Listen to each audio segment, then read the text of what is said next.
Sa isang apartment sa France na nagkakahalagang 14 na bilyong piso, nananatili raw ngayon si dating Congressman Zaldico ayon po kay DILG Secretary John Vic Remulla. Oras ang hinahabol ng gobyerno ng Pilipinas para makuha ang kustodiya ni Co na nag-apply na raw ng asylum. Saksi si Marisol Abduraman. Hanggang ngayon, wala pang tugon ng Interpol sa hiling ng gobyerno ng Pilipinas na mapasama sa Red Notice Alert si dating Congressman Zaldico. Ayon kay DILG Secretary John Vic Remulla, September pa nung nakarang taon nag-apply ang gobyerno para rito. Pero hanggang nitong Abril, may mga inihahabol pang dokumentong inilakip sa application ng Pilipinas. Do you think his money also works kaya medyo natatagalan ng Red Notice? I don't know that.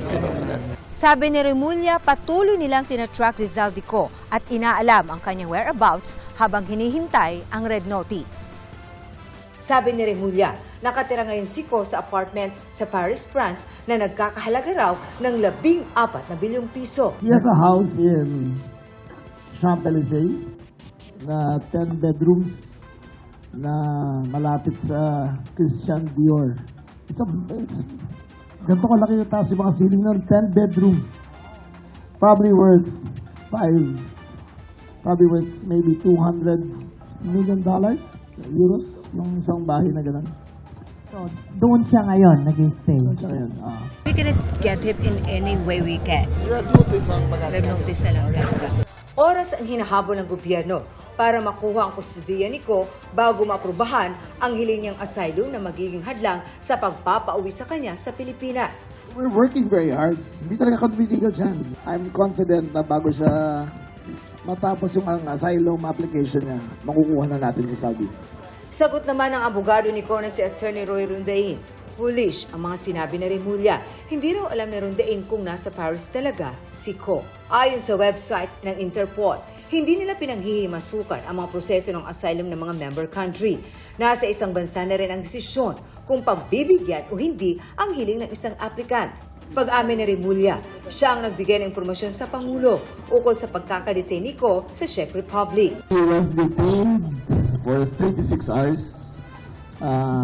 I was the one who informed the president of his capture.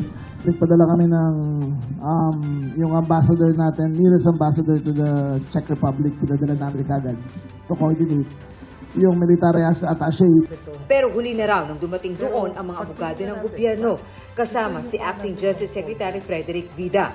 Naharap si Co sa mga kasong graft at malversation na may kinalaman sa mga manumalyo umunong flood control project. Kasong human trafficking naman sa Pilipinas ang kinakaharap ni dating presidential spokesman Harry Roque.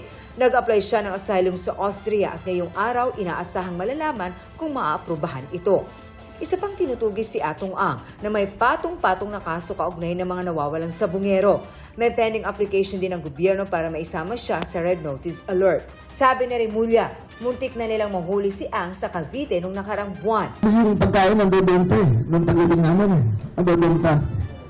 Oo, we were this close to getting him. The person earned 1 billion a day for 2 years. 1 billion a day. Imagine mo ang war chest na dala niya para umikot sa Pilipinas. Every 2 days, ikot lang sila ng ikot. Dati nang itinanggi ni Ang, Roque at Co ang mga paratang laban sa kanila. Ako si Marisol Abduraman, ang inyong saksi.